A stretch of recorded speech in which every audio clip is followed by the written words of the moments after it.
الصلاة والسلام عليك سيدي يا رسول الله.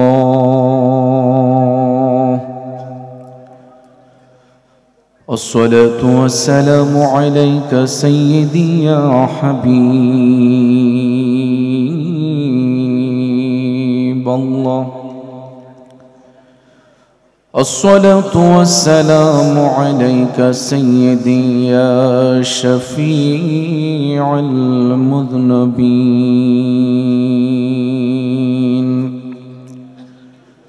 الصلاة والسلام عليك يا رحمة للعالمين.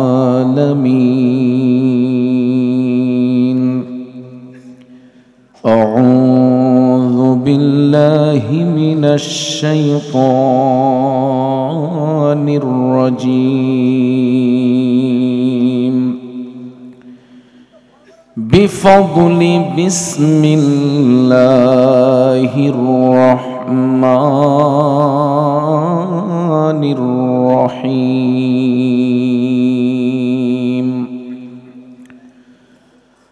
الحمد لوليه والصلاة والسلام على وليها. أما بعد، في شان حبيبه ومحبوبه ومعشوقه وآله وأهل بيته وشهداء محبته وأولياء أمته وعلماء أهل السنة والجماعته والناس أجمعين. فقد قال الله تعالى في عز وجل كلامه المجيد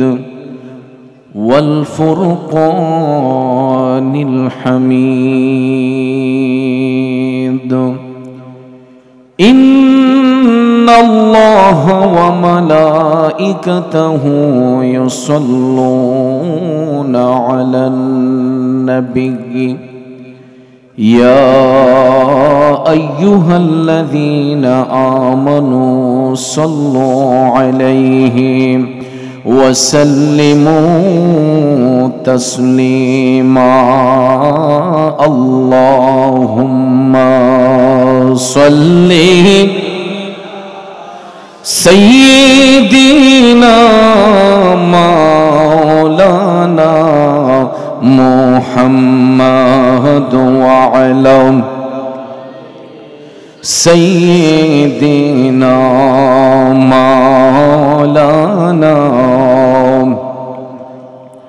خلق سے اولیاء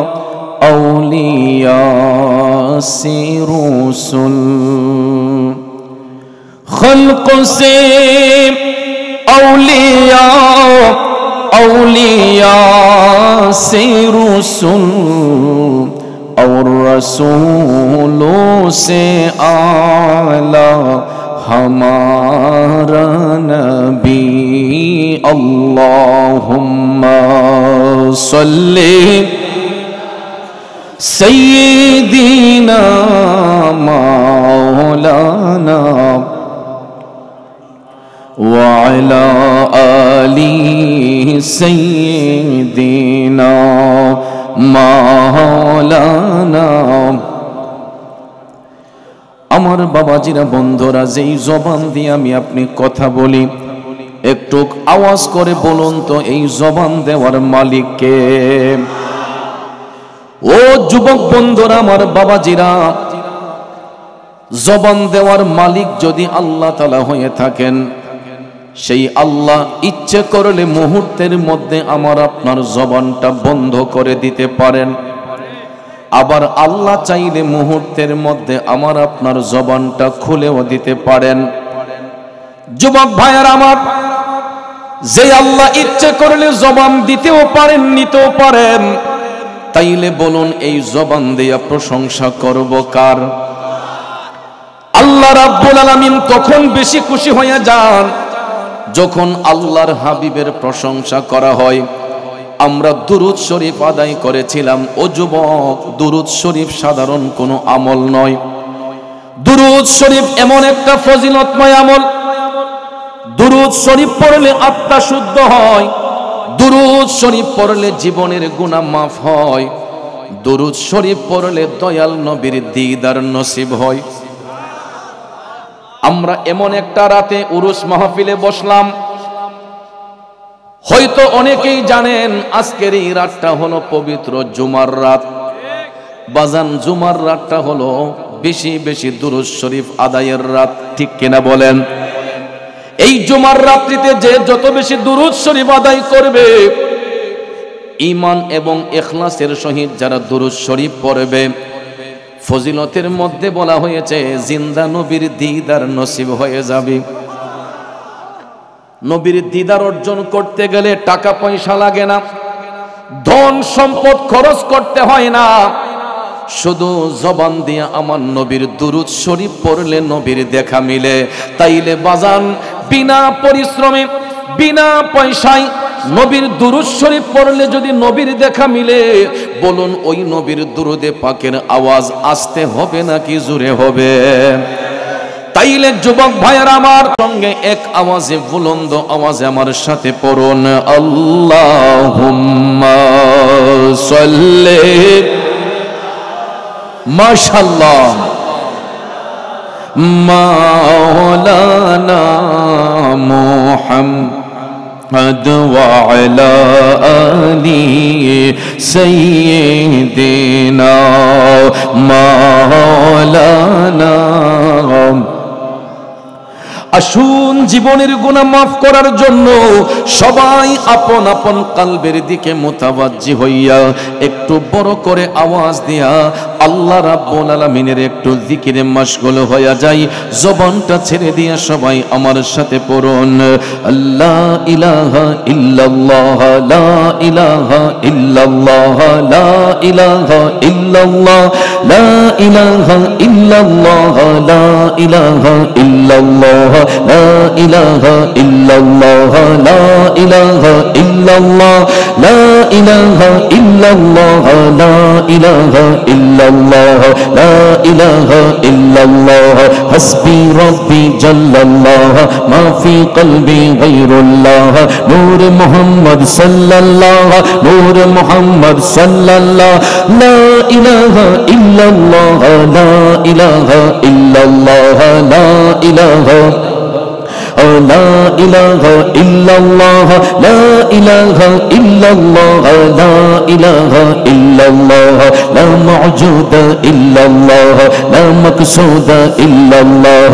لا معبود إلا الله، لا موجود إلا الله، لا إله إلا الله، لا إله إلا الله، لا إله إلا الله، لا إله إلا الله، لا إله إلا الله، أنت الهادي أنت الحق ليس الهادي إلا هو، أنت الهادي أنت الحق ليس الهادي إلا هو، لا إله إلا الله، لا إله إلا الله، لا إله إلا الله، قل لا إله إلا الله، لا إله لا إله إلا الله، لا إله إلا الله، لا إله إلا الله، كون مقامي ہے اللہ، دونوں جہاں میں ہے اللہ، جسم میں جامع ہے اللہ، جسم میں جامع ہے اللہ، لا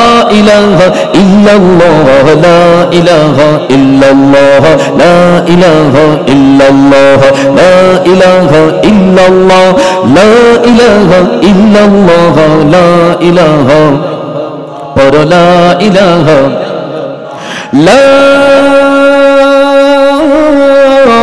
ইলাহা ইল্লাল্লাহু মুহাম্মাদুর রাসূলুল্লাহ সাল্লাল্লাহু আলাইহি ওয়াসাল্লাম।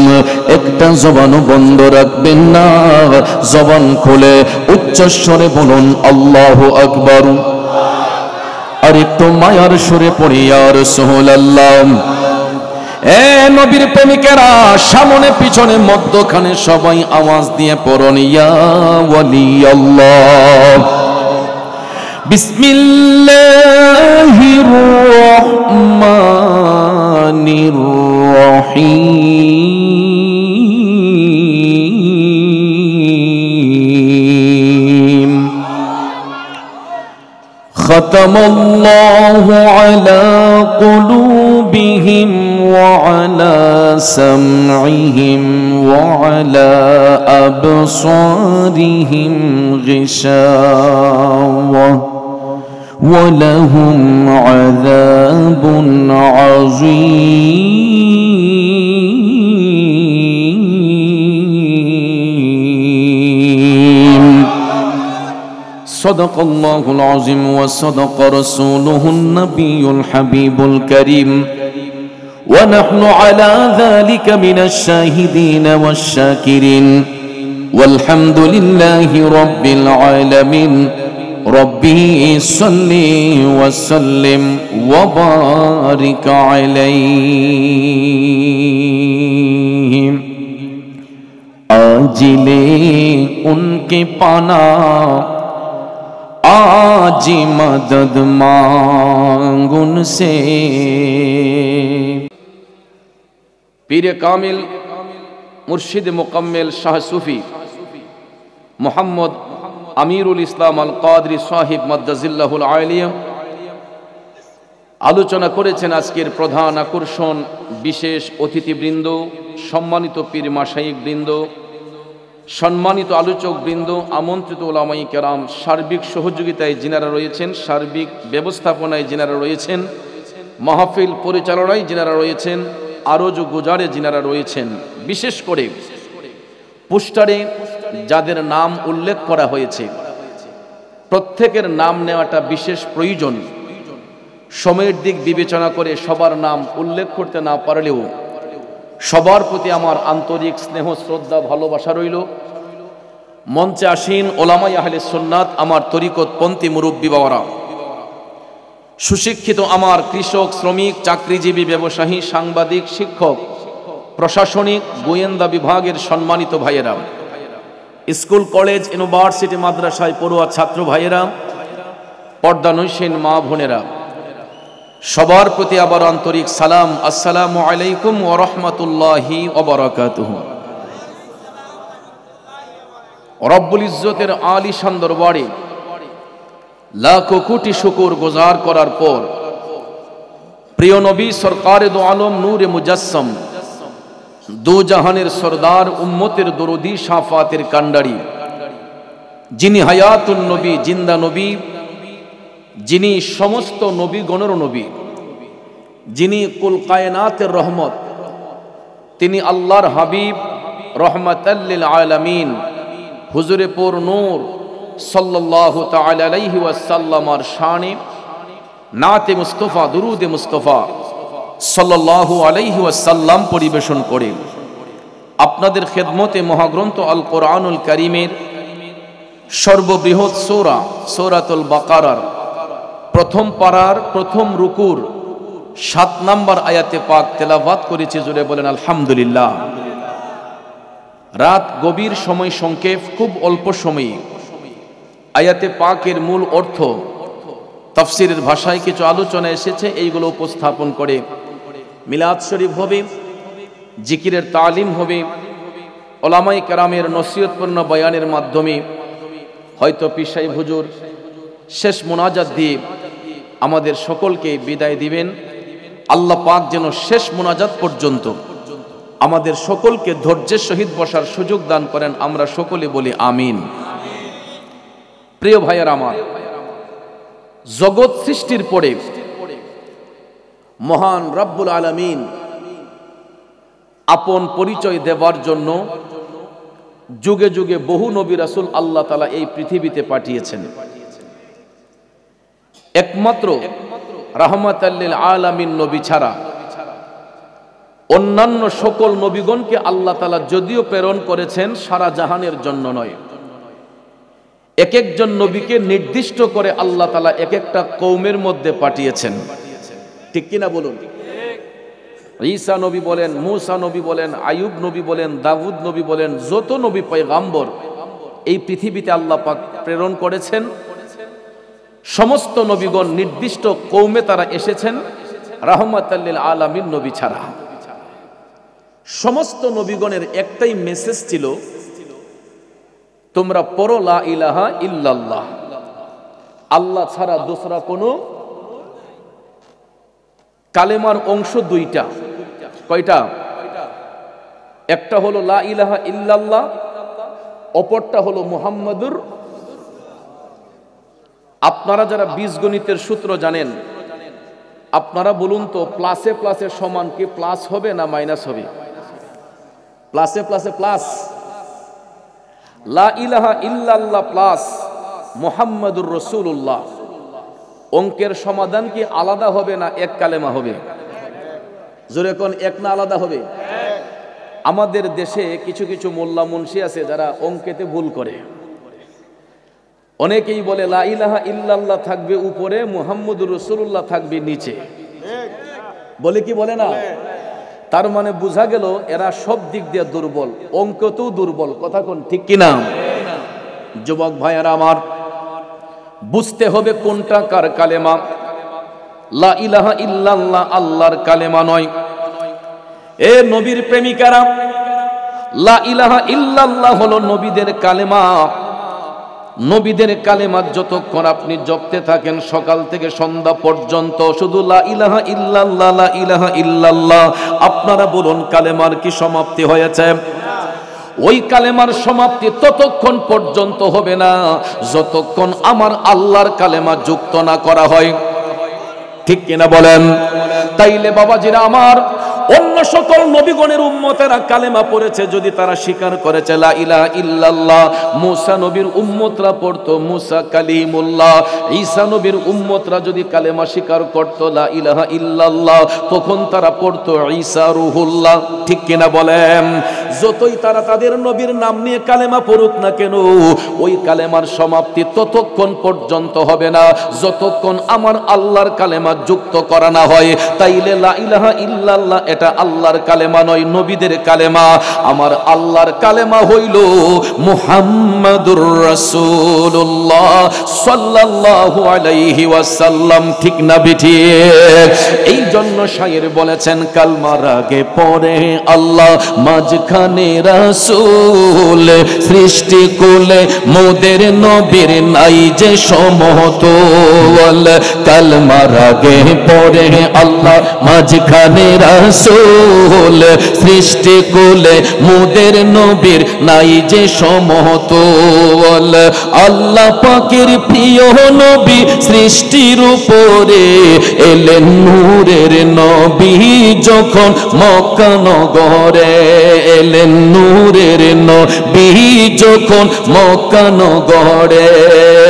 কালেমা মুখে নিয়ে মূর্তি সিজদায় পড়ে এলেন নূরের নবী যখন মক্কা নগরে। কথা বলেন ঠিক কিনা? ও বন্ধু, এই সত্য কালেমার দাওয়াত দেওয়ার জন্য আল্লাহ রাব্বুল আলামিন আপন হাবিব রহমাতাল লিল আলামিন নবীকে সূরতে বাশার রূপ দান করে এই বিশ্বভুবনের মধ্যে আল্লাহ তাআলা প্রেরণ করেছেন শুধুমাত্র ওই সত্য কালেমার ইনভাইট করার জন্য, দাওয়াত করার জন্য। মায়ার নবী, দয়ার নবী পৃথিবীর মধ্যে শুভাগমন করে ওই সত্য কালেমার দাওয়াত দিতে যাইয়া আমার দয়াল নবীর হাতে কোনো অস্ত্র হাতে নেন নাই, দয়াল নবী কোনো বোমাবাজি করেন নাই, আমার মায়ার নবী কারো দিলের মধ্যে আঘাত দেন নাই, তার মনের মধ্যে কষ্ট দেন নাই। রাহমাতাল লিল আলামিন মায়ার নবীজি মধুমাখা জবান মোবারক দিয়া বেদিনের কাছে যখন দিনের দাওয়াত দিতেন তখন তাদের পাষাণ দিলটা মোমের মতো নরম হইয়া যাইত। কিন্তু যুবক ভাইয়ের আমার, এই সত্য কালেমার মেসেজ নিয়ে রাহমাতাল লিল আলামিন নবী প্রথম গিয়েছিলেন আপন চাচা আবু জেহেলের কাছে। কার কাছে? গভীর মনোযোগ। আবু জেহেলের কাছে আমার নবী যাইয়া কালেমার যখন দাওয়াত দিলেন, চাচা আপনি ওই কালেমা পাঠ করুন। আবু জেহেল ডাক দিয়া কয়ে, ভাতিজা তোমার এই কালেমা যে সত্যবাণী, এটার ডকুমেন্ট কি আছে তোমার কাছে? ওই সত্য কালেমার কোন প্রমাণ তুমি দিতে পারবা? মুস্কি মুস্কি হাসি দিয়া জিন্দা নবী বললেন, চাচা এই সত্য কালেমার কোন ডকুমেন্ট আপনার দরকার? তখন আবু জেহেল ডাক দিয়া কয়ে, ভাতিজা আমি তখনই মনে করব তোমার এই কালেমা সত্যবাণী যদি আসমানের চন্দ্রটা দুই টুকরা করে দেখাতে পারো। আমার নবী ডাক দিয়া কয়, চাচা আসমানের চন্দ্র দুটুকরো হলেই কি আপনি কালেমা পড়বেন? আবু জেহেল কয়, আগে দেখাও। এই গাজীপুর জেলার বাবাজিরা আপনারা বলুন, আমার নবী দেখাতে পারবেন কি পারবেন না? রসুলকে এই ক্ষমতা দান করছেন কে? এই জন্য পাকিস্তানের কবি চমৎকার ভাষায় লিখেছেন, अबू जहल ने भी कहा चाँद दो टुकड़े कर है, वो भी करके दिखाया है, वो नबी हमारा है, जिसका कोई सानी नहीं, वो नबी हमारा है, मुस्तफा की अज़मत क्या हद है ना किनारा है। কষ্ট হচ্ছে আমার বাবাজিরা, জগতের বন্ধুরা রে, ও মুরব্বী বাবাজিরা, আমার যুবক ভাইয়েরা, মায়ার নবী দয়ার নবী যে আবু জেহেলের প্রশ্ন করার সঙ্গে সঙ্গে হাত মুবারক উঠাইয়া মায়ার নবীজি আকাশের চন্দ্রের দিকে ইশারা করতে দেরি হয়েছে, আকাশের চাঁদ দুই টুকরো হইতে দেরি করে নাই। আরো জোরে কোন, সায়াফি শাজারু নাতাকাল হাজারু শাক্কাল কমারু বিইশারাতিহি, আল্লাহু আল্লাহু আল্লাহু আল্লাহ আল্লাহু আল্লাহু আল্লাহু আল্লাহ। জোরে কন্যা আল্লাহু আকবার। আমার মদিনার কামলিওয়ালা নবী, মায়ার নবী, দয়ার নবীজি আবু জেহেলের চোখের সামনে জ্বলন্ত মুজিজা মুবারক দেখালেন, আঙ্গুল মুবারক দিয়ে ইশারা করে চাঁদ দুটুকরো করে। দয়াল নবী মুস্কি হেসে বললেন, চাচা এবার দেখলেন তো, বলুন কালেমা পড়বেন নি? বেঈমান আবু জেহেল রাসূলকে ডাক দিয়া কয়, ভাতিজা আর কত জাদু মন্ত্র দেখাইবা? আরো জোরে কন নাউজুবিল্লাহ। নবীর প্রেমিকেরা, বেঈমান আবু জেহেল আমার রাসূলকে বলে রাসূল নাকি জাদুকর। এই কথাটা শোনার সঙ্গে সঙ্গে আমার মায়ার নবীর চোখের পানি মুবারক টপ টপ করে ঝরতে লাগলো। আল্লাহ রাব্বুল আলামিন কুদরতের নজর দিয়া তাকায়া দেখেন আপন হাবিবের অন্তর মুবারকে কষ্ট হয়েছে। সাথে সাথে আমার আল্লাহ কুদরতের জবান দিয়া ডাক দিলেন, জিবরাইল, ও জিবরাইল তাকাইয়া দেখো। জিবরাইল আবু জেহেল আমার বন্ধু নবী মুস্তাফার অন্তর মুবারকে কষ্ট দিকই। ও জিবরাইল আমার বন্ধু নবী মুস্তাফার সামান্যতম কষ্ট আমি আল্লাহ সহ্য করতে পারি না। যাও জিবরাইল যাও, ওহী নিয়ে আমার বন্ধুর নিকট হাজির হইয়া যাও, আবু জেহেলের দাঁত ভাঙ্গা জবাব দিয়ে আসো। আল্লাহ রাব্বুল আলামিন ঘোষণা পাঠাইলেন, জিবরাইল আলাইহিস সালাম নবীজির কদমে হাজির হয়ে পরে শোনাইয়া দিলেন, বিসমিল্লাহির রহমানির রহিম,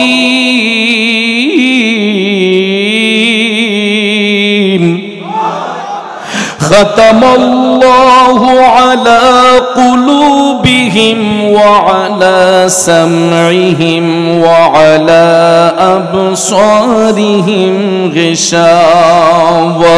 একটা জবানও বন্ধ রাখবেন না। জোরে বলুন ঘোষণাটা কার? আল্লাহ রাব্বুল আলামিন ঘোষণা পাঠালেন, খাতামাল্লাহ, আমি আল্লাহ মোহর মেরে দিয়েছি, শিল মেরে দিয়েছে। শুধু আবু জেহেল নয়, কিয়ামত পর্যন্ত ওই আবু জেহেল মার্কা যত মুনাফিক থাকবে, এই কারণে আল্লাহ কয় আলা কুলুবিহিম, সমস্ত মুনাফিকদের অন্তরে। শুধু তাই নয়, ওয়া আলা সামইহিম, তাদের কর্ণসমূহের মধ্যে, ওয়া আলা আবসারিহিম গিশাওয়া, এবং তাদের দৃষ্টি শক্তির মধ্যে। বাবাজিরা আমার, বেঈমান মুনাফিক যারা হবে, আবু জেহেলের অনুসারী যারা হবে, এরা সত্য জিনিসটা চোখ দিয়া দেখবে, কান দিয়া শুনবে, তারপরও অন্তর দিয়া এটা স্বীকার করবে না। যার দরুন আল্লাহ তাআলা বলেন ওয়ালাহুম আযাবুন আযীম।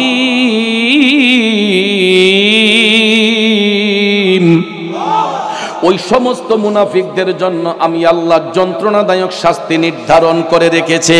তাইলে আপনারা বলুন, এই আবু জেহেলের অনুসারী বেঈমান মুনাফিক এখন পর্যন্ত আছে না নাই? কথা কোন আছে না নাই? এরা সত্য জিনিসটা চোখ দিয়া দেখতেছে, কান দিয়া শুনতেছে, এরপরও মানে না। কথা কোন ঠিক কিনা? সত্য জিনিসটা চোখ দিয়া দেখতেছে, কান দিয়া শুনতেছে, এরপরও তাদের লেজটা একটু বাঁকা। আমাদের গ্রামের ভাষায় বলে, কুকুরের লেজের মধ্যে যতই ঘি মাজেন, এটা কখনো সোজা হবে না। মনের মন ঘিও যদি মাজেন, কুকুরের লেজ কিন্তু বাঁকাই থাকে। কথা কোন ঠিক কিনা? বাবাজিরা আমার, বেঈমান মুনাফিকের চরিত্র হলো, এরা সত্য জিনিসটা চোখ দিয়া দেখবে, কান দিয়া শুনবে, এরপরে এটা মানবে না। এটা আবু জেহেলের চরিত্র ছিল। কারণ নবীজির চোখের সামনে জ্বলন্ত মুজিজা মুবারক দেখার পরেও ওই বেঈমান আমার নবীরে চিনে নাই। কথা কোন ঠিক কিনা? না চিনার কারণে আবু জেহেলের পরিমাণ ভালো হইছে না খারাপ হইছে? কেমন খারাপটা হইল? পৃথিবীর লক্ষ লক্ষ হাজী সাহেব সাহেবানাগণ তারা যখন মক্কা শরীফে বাইতুল্লাহ শরীফের জিয়ারত করতে যান, সাফা মারওয়াতে 7টা চক্কর দিয়া বের হওয়ার সাথে সাথে নাকের আগে চোখের সামনে পড়ে মিস্টার আবু জেহেলের বাড়ি। যেই হাজী সাহেবের ইস্তেনজার প্রয়োজন নাই, এবারে গিয়া কয় কথা কোন ঠিক না বেঠি? যার ইস্তেনজার প্রয়োজন নাই, একটু কোথায় হইলো চেষ্টা করে একটু ইস্তেনজা করার জন্য, প্রস্রাব পায়খানা করার জন্য। কথা কোন ঠিক কিনা? আরে বিয়াদবে রাসূল যারা নবীর দেখা পাবে না, গোলামে রাসূল হইবে যারা, নবীজি তাদের ভুলবেন না। ঠিক কিনা বলেন? প্রশ্ন করতে পারেন, হুজুর ইতিপূর্বে সমস্ত উলামায়ে কেরাম বলেছেন আশেকে রাসূল হইবে যারা, নবী তাদের ভুলবেন না, আপনি গোলামে রাসূল বললেন কেন? ও বন্ধু, এই জন্যই বললাম, আমাদের মতো নাচিজ নালায়েক বক্তাদের নামের আগে আশেকে রাসূল শব্দটা বেমানান। কথা কোন ঠিক কিনা? আমাদের মতো অযোগ্য ব্যক্তিদের নামের আগে আশেকে রাসূল কথাটা মানান বেমানান। কারণ ভাইয়ের আমার, আশেকে রাসূল এটা অনেক ঊর্ধ্বের জগতের লকব। কথা কোন ঠিক কিনা? ডক্টরের ডিগ্রি অর্জন না করে কারো নামের আগে যদি ডক্টর লেখা হয়, এটা হাস্যকর কিনা? হাস্যকর না? আমাদের দেশে তো অনেক টাইটেলের পাগল। নাম যদি একটু লম্বা না হয়, তাই আমি মাহফিলই যাব না। আসেনি? এত টাইটেল দিয়ে কি হবে? আমাদের সবচেয়ে বড় পরিচয় হলো আমরা দয়াল নবীর গোলাম। এর চাইতে বড় পরিচয় আর লাগবে? দুজাহানে কি যে হবে মোদের পরিচয়, দুজাহানে কি যে হবে মোদের পরিচয়, প্রিয় নবীর গোলাম ছাড়া অন্য কিছু নয়, প্রিয় নবীর গোলাম ছাড়া অন্য কিছু নয়। কথা বলেন ঠিক কিনা? আমার যুবক বন্ধুরা, ও মুরব্বী বাবাজিরা, নবীর গোলামি করুন। গোলামি করতে করতে অটোমেটিকলি আশেকের খাতায় নাম এসে যাবে। রাসূল তো এখনো আমাদেরকে গোলাম বলেই স্বীকার করেন নাই, আশেক হইলাম কোন সময়? এই জন্য মুখে মুখে আশেক রাসূল বললে হবে না। আশেক রাসূল যারা হবে, একটা মুস্তাহাব আমলও বাদ দিতে পারবে না। একজন আশিক রাসূল আমার নবীর একটা সুন্নত বাদ দিতে পারবে না, ঠিক কিনা বলেন? এই জন্য যুবক ভাইয়ের আমার, আশিক রাসূল যদি বলতে হয়, আমার নবীকে না দেখাও যার অন্তরে প্রেম ছিল, দয়াল নবী খুশি হইয়া যার জন্য হাদিয়া পাঠাইছিলেন, তাকেই বলা হয় আশিক রাসূল। ওই আশিক রাসূলের নামটা জানার আগ্রহ আছে না নাই? ও आशिकुन का ऐसा बने हजरत वाइसल करनी बने, ঠিক না বিঠে? ওয়াইসাল করনের নামটা তো অবশ্যই শুনেছেন। কেমন নবীর প্রেমিক! উহুদের ময়দানে আমার মদিনার কামলিওয়ালা নবী, নূরের নবী, মায়ার নবীর একখানা দন্ত মোবারক শাহাদাত বরণ করেছিল। আর ওই সংবাদটা কাশফুল কুলবের মাধ্যমে জানতে পেরেছিলেন করণ দেশের সেই নবীর পাগল, যার নাম হচ্ছে হযরতে ওয়াইস। ঠিক কিনা কোন? আপনারা বলেন, তখন কি মোবাইল ফোন ছিল, ইন্টারনেট ছিল, হোয়াটসঅ্যাপ মেসেঞ্জার ছিল, গুগল সফটওয়্যার ছিল? কোন সফটওয়্যার তখন আবিষ্কার হয় নাই, কিন্তু আমার আল্লাহ একটা সফটওয়্যারের আবিষ্কার করে দিয়েছেন। এটা প্রত্যেকটা মানুষের বাম স্তনের 2 আঙ্গুল নিচে থাকে, এটাকে বলা হয় লাতিফায়ে কালব। কি বলা হয়? এটা জন্মের পরে আয়নার মতো পরিষ্কার থাকে, কিন্তু মানুষ যখন সাবালক সাবালিকা হয়, নফসে আম্মারার ঢুকার মধ্যে পড়ে পাপ করতে করতে এই সফটওয়্যারটা টিক্কার মতো কালো হয়ে যায়, যার দরুন এই সফটওয়্যারে কোনো কাজ করে না। মোবাইল ফোনে দেখবেন যখন ভাইরাস ঢুকে এটাকে ফ্লাশ দিতে হয়, ঠিক না বেঠিক? মাঝে মধ্যে দেখবেন মোবাইল ফোনও হ্যাং মারে কি না? এটাকে কম্পিউটারের ভিতরে ঢুকিয়ে এটার ফ্লাশ দিয়ে এটাকে সুন্দর করতে হয়, রিস্টার্ট দিয়ে, কথা কোন ঠিক কি না? ঠিক তদ্রূপ ভাবে প্রত্যেকটা মানুষের বাম স্তনের 2 আঙ্গুল নিচে একটা কালব আছে, এটাকে বলা হয় লাতিফায়ে কালব। এটা জন্মের পরে আয়নার মতো পরিষ্কার থাকে, কিন্তু মানুষ যখন সাবালক সাবালিকা হয়, পাপ করতে করতে, গুনাহ করতে করতে সেই আয়নার মতো পরিষ্কার কালবটা টিক্কার মতো কালো হয়ে যায়। যেই কারণে মানুষের দিল শক্ত হয়ে যায়, মানুষের চোখ দিয়ে পানি আসে না, মানুষ মানুষকে খুন করতে দ্বিধা করে না, মানুষ মানুষকে ওজনে কম দিতে দ্বিধা করে না, মানুষ মানুষের সঙ্গে বেঈমানি করতে দ্বিধা করে না। কারণ হলো আমাদের কালবের মধ্যে এমন ভাবে ভাইরাস আক্রান্ত হয়েছে, এমন ভাবে এটা ময়লা যুক্ত হয়ে গেছে, যেটার মধ্যে কোনো কাজ নাই, যেটার মধ্যে কোনো জিকির নাই, যেটার মধ্যে কোনো ইবাদত নাই, যেটার মধ্যে কোনো দুরুদের আমল নাই। এই কারণে আমাদের কালবটা মরে আছে। কিন্তু ভাইয়ার আমার, আমালুস শরীয়তে ইমাম ইশকে মোহাব্বত আলা হযরত বলেছেন, একজন আশিক রাসূল যদি হয়, একজন ব্যক্তি যদি তার কাশফুল কুলুব করতে পারে, অন্তর চক্ষুটা যদি খুলতে পারে, ওই ব্যক্তি আপন কালবের দিকে দৃষ্টি করলে আমার আল্লাহর আরশ পর্যন্ত দেখা সম্ভব হয়ে যায়। আরো জোরে জোরে কন্যা সুবহানাল্লাহ। এ নবীর প্রেমিকেরা গভীর মনোযোগ। ওয়াইস আল কারণী কেমন আশিক রাসূল করণ দেশের মধ্যে থাইকা কাশফুল কুলবের মাধ্যমে জানতে পেরেছিলেন আমার নবীজির দন্ত মুবারক শাহাদাত বরণ করেছে। আব্বাজির আমার, একটা খুশির বিষয় হলো আমার নবীর দন্ত মুবারক শহীদ হওয়ার পরে রাসূল যেই জায়গাটাতে গিয়ে বসেছিলেন, ওই জায়গাটা বর্তমানে হাজী সাহেবদের দেখা সম্ভব হয় নাই, কিন্তু আমি অধম গুনাহগারের কয়েকবার দেখা সম্ভব হয়েছে। বর্তমানে এই জায়গাটারে সিমেন্ট এবং বালি মিশ্রিত করে এই জায়গাটারে আপনার ফ্ল্যাট করে দিয়েছে, লেভেল করে দিয়েছে, যাতে ওইখানে মানুষগুলা গিয়ে ভিড় না করে। আমি নিজের চোখে দেখেছি আমার রসুলের দন্ত মুবারক শহীদ হওয়ার পরে রসুল যেই জায়গাতে বসেছিলেন উহুদ পাহাড়ে, সেই জায়গার মধ্যে নবীজির হাত মুবারকের ছাপ, পাও মুবারকের ছাপ এখন পর্যন্ত সেখানে রয়েছিল। কিন্তু মানুষ সেখানে গিয়ে ভিড় করে, এই জন্য সিমেন্ট বালি দিয়ে এই জায়গাটা লেভেল করে দেয়া হয়েছে। ওই নবীজি দান্ত মুবারক শহীদ হওয়ার পরে কাশফুল কুলবের মাধ্যমে সংবাদ জানতে পেরেছিলেন। হযরতে ওয়াইস আল কারণী তিনি যখন জানতে পারলেন নবীজির দন্ত মুবারক শহীদ হয়েছে, টপ টপ করে চোখের পানি ছেড়ে কান্না শুরু করে দিলেন। তিনি ভাবতে লাগলেন নবীজির কোন দাঁত মুবারকটা শহীদ হলো। উপরের পারি থেকে নাকি নিচের পারি থেকে, উপর থেকে পড়লো নাকি নিচ থেকে পড়লো। এই টেনশনে হযরত ওয়াইসাল কারণী তিনি প্রথমে ভাবলেন আগে বুঝতে হবে আমার নবীর ব্যথাটা কতটুক হয়েছে। ওই ব্যথাটা অনুভব করার জন্য হযরত ওয়াইসাল কারণী উপরের পারি থেকে সর্বপ্রথম একটা দাঁত মোবারক টান দিয়া যখন খুললেন, রক্ত মোবারক ফিসকে মেরে যখন বের হয়েছে গো, ওয়াইসাল কারণী ঠপ ঠপ করে চোখের পানি ছাইরা কান্দে। না জানি আমার দিনের নবী কত কষ্ট পাইছে।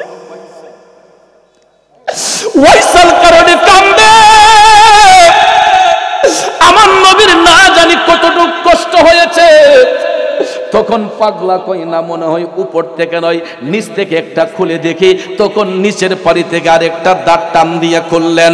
এও ইনজেকশনে অচেতন করে নয়, সজ্ঞানে সমস্তিষ্কে ওয়াইসাল কারণে একটা একটা দাঁতে দইরা টানতে টানতে আমার নবীর ভালোবাসায়, আমার নবীর বিরহ বেদনায় নিজের একটা একটা দাঁতে দইরা টানতে টানতে গো নিজের 32টা দাঁত মোবারক কুরবান কইরা দিছে।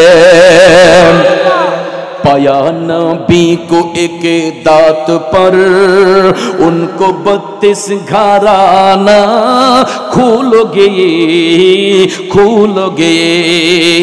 इश्क नबी दिल में पैदा करो, क्या रसूले खुदा को भूलोगे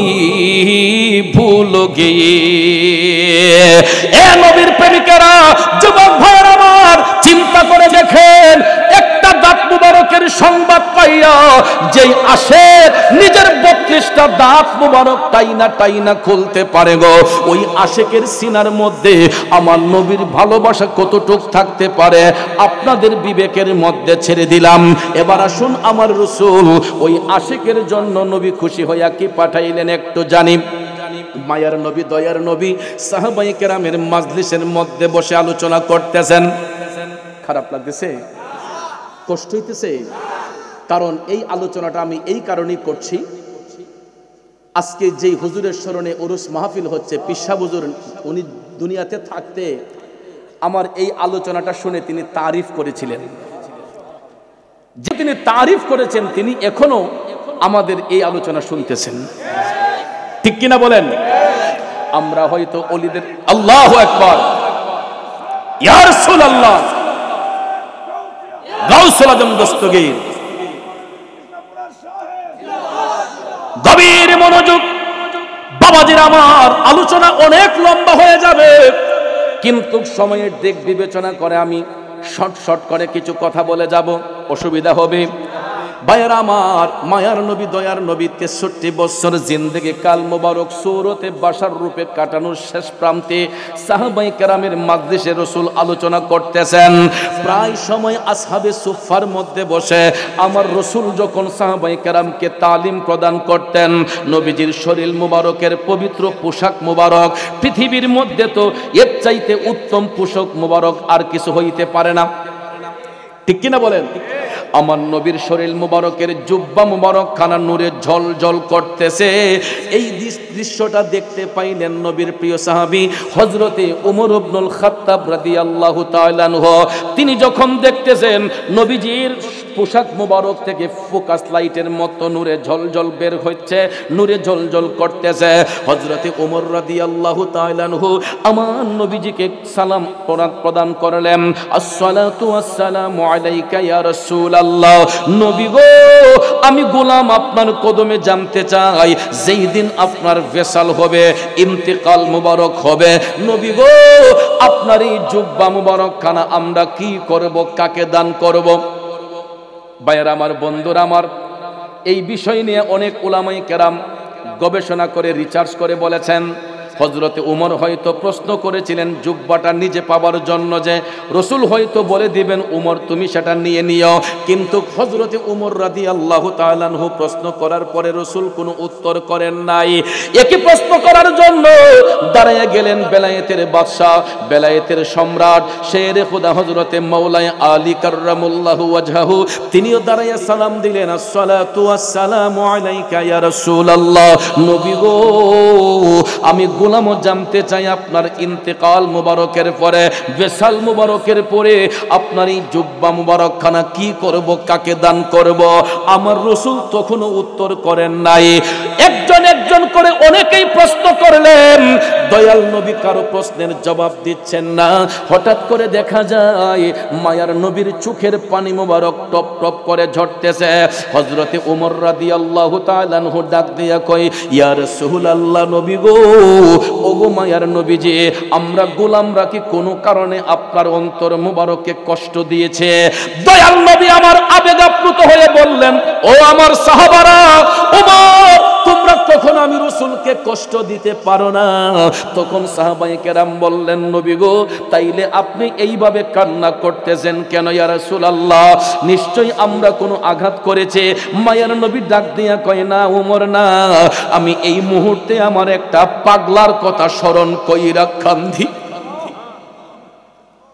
ওমর রে, আমি এই মুহূর্তে আমার একটা পাগলার কথা স্মরণ কইরা কান্দি। হযরত ওমর রাদিয়াল্লাহু তাআলা আনহু ডাক দিয়া কয়, নবী গো, কে সেই এত বড় ভাগ্যবান পাগল যার জন্য দিনের নবী চোখের পানি ছাইরা কান্দে? নবী গো, কে সেই আশেক, কে সেই নবীর পাগল যার জন্য দিনের নবী চোখের পানি ছাইরা কান্দে? আমার রাসূল তখন ডাক দিলেন, উমর, আমি তার সঙ্গে কোনোদিন সরাসরি সাক্ষাৎ করি নাই, ফেস টু ফেস তার সঙ্গে আমার দেখা হয় নাই, তবে আমার পাগলার নাম হচ্ছে ওয়াইস। নাম কি? আমার পাগলার নাম হচ্ছে ওয়াইস। সাহাবায়ে কেরাম বললেন, ইয়া রাসূলুল্লাহ, তিনি কোথায় থাকেন? আমার রাসূল তখন বললেন, সেই ইয়ামেন প্রদেশের অন্তরালে করণ একটা এলাকা, ওই এলাকার মধ্যে থাকে। মায়ার নবী ডাক দিলেন, উমর, যেই দিন আমি রাসূলের ভেসাল হবে, আমার ভেসালের পরে আমার জুব্বা নিয়ে তোমরা কেউ টানাটানি করবা না। এই জুব্বাটা তুমি আমার আলীকে সাথে লইয়া করণ দেশে যাইয়া আমার পাগল ওয়াইসকে যখন খুঁজে পাইবা, তাকে আমি নবীর পক্ষ থেকে সালাম দিবা আর আমার গুনাহগার উম্মতের জন্য দোয়া করতে বলবা। পরিশেষে আমি নবীর ব্যবহৃত এই জুব্বাখানা আমার পাগল ওয়াইসকে তোমরা হাদিয়া দিয়া আসবা। নবী নবী করে আর কত কাল আমি কাঁদব, নবী নবী করে আর কত কাল আমি কাঁদব, আপন নয়নে কবে জানি, আপন নয়নে কবে জানি নূর নবীকে আমি দেখব, নবী নবী করে আর কত কাল আমি কাঁদব। খারাপ লাগতেছে ভাইয়ারাম। সাহাবায়ে কেরাম ডাক দিয়ে বললেন, নবী গো, আমরা না হই সেখানে গেলাম, কিন্তু ওয়াইস নামে তো আরো লোক সেখানে থাকতে পারে। মনে করেন আপনাদের এলাকায় উত্তর পাড়ায় যদি একজন আব্দুল করিম থাকে, দক্ষিণ পাড়ায় একজন থাকতে পারে না? একই নামের লোক 4-5 জন একটা এলাকায় আছে না নাই? সাহাবায়ে কেরাম বলেন, ইয়া রাসূলুল্লাহ, আপনার পাগল ওয়াইসকে আমরা চিনব কেমনে? তাকে তো কোনোদিন দেখি নাই, তার পরিচয় আমরা জানবো কিভাবে? এখানে আরেকটা হাকিকত হলো, ওয়াইসাল কারণে কিন্তু রাসূলের সঙ্গে সরাসরি কখনো সাক্ষাৎ হয় নাই, ঠিক কিনা কোন? এমত অবস্থায় সাহাবায়ে কেরাম জানতে চাইলেন, ইয়া রাসূলুল্লাহ, চিনব কিভাবে? আপনারা বলুন, আমার দয়াল নবী চিনাতে পারবেন কি পারবেন না? গভীর মনোযোগ। আমার মদিনার কামলিওয়ালা নবী ডাক দিয়ে বলতেছেন, উমর, ওই নামের কাউকে যদি সেখানে খুঁজে পাও, এত সহজে সে তার নাম পরিচয় তোমাদেরকে বলবে না, একটু ঘোরাবে পেছাবে, কিন্তু লক্ষ্য করে তোমরা দেখবা তার ডান হাতটা মুঠ করা থাকবে। ওই হাতের মুঠটা যদি খুলতে পারো, তখন দেখবা তার হাতের মধ্যে সাদা একটা দাগ আছে। ওই দাগটা যদি খুঁজা পাও, বুঝবা সেই হলো আমি নবীর প্রেমের পাগল ওয়াইস। নবীর কথা সত্য না মিথ্যা? আরো জোরে কোন সত্য না মিথ্যা? এ নবীর প্রেমিকেরা, যুবক ভাইয়েরা, আমার বাবাজিরা গো, সাহাবায়ে কেরাম আমার নবীর কথার উপর ঈমান আনলেন, বিশ্বাস রাখলেন, যার যার মতো করে সবাই আপন আপন হুজরাতে চলে গেলেন। তারই ধারাবাহিকতায় দিন যায় রাত যায়, দিন যায় রাত যায়, যাইতে যাইতে যাইতে হঠাৎ একদিন শোনা যায় মদিনার কামলিওয়ালা নবী, নূরের নবী, মায়ার নবীর ওয়াসাল মুবারক হয়েছে, ইন্তেকাল মুবারক হয়েছে। আল্লাহু আকবার।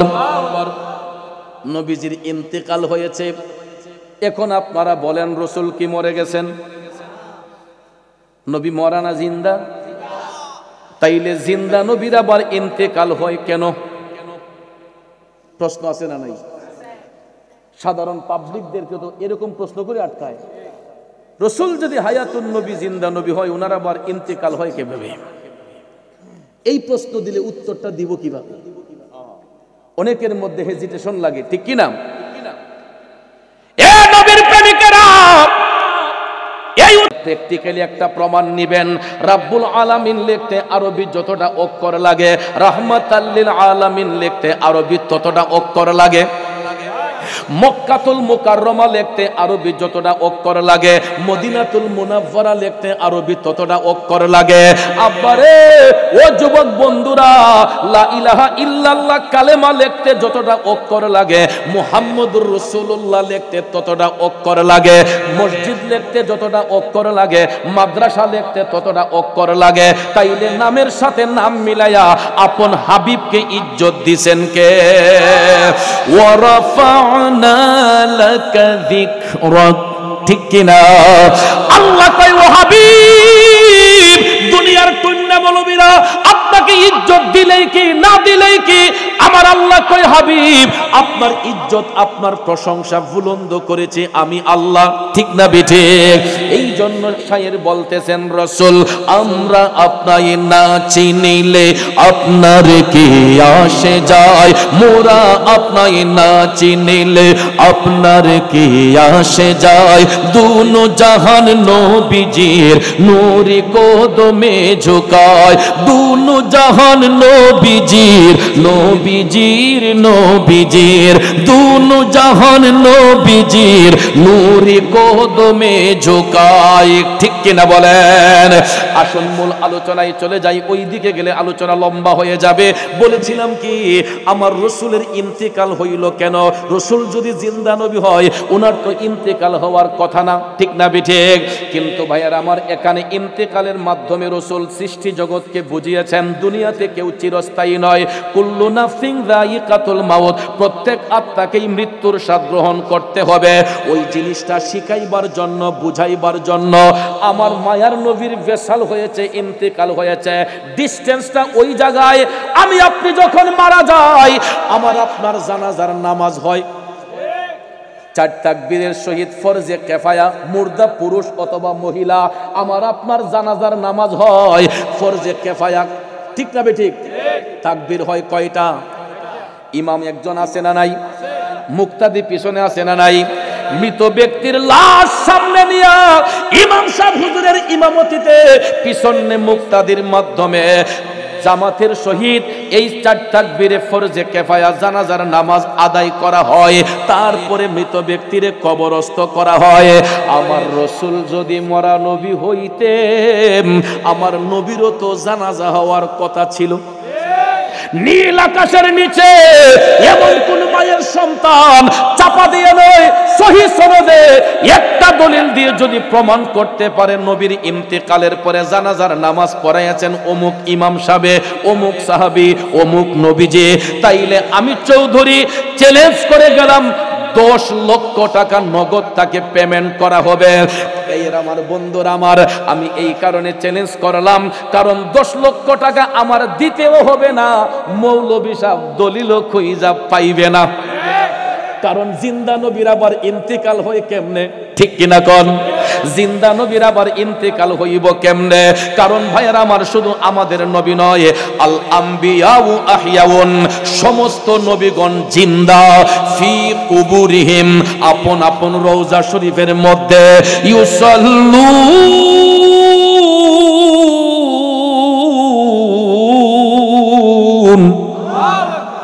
কবুতরের শেগা, ঠিক না বেঠে? তারা নির্দিষ্ট টাইমে সালাত আদায় করেন। শুধু আমার নবী নয়, সমস্ত নবীগণ জিন্দা ফি কুবুরিহিম, আপন আপন রওজা শরীফে ইউসাল্লুন, তারা নির্দিষ্ট টাইমে সালাত আদায় করেন। শুধু তাই নয়, তারা আল্লাহর পক্ষ থেকে রিজিক প্রাপ্ত। কথা কোন ঠিক কিনা? বন্ধুরা আমার, বাবাজিরা আমার, দয়াল নবীর বেসাল ইন্তেকাল হলো আমাকে আপনাকে শিক্ষা দেওয়ার জন্য, ঠিক কিনা? কি সুন্দর কোরআনের দলিল দেয়, ইন্নাকা মাইয়িতুন ওয়া ইন্নাহুম মাইয়িতুন, ঠিক না ঠিক? যে রাসূল আপনি বলুন আমিও মরণশীল, তোমরাও মরণশীল।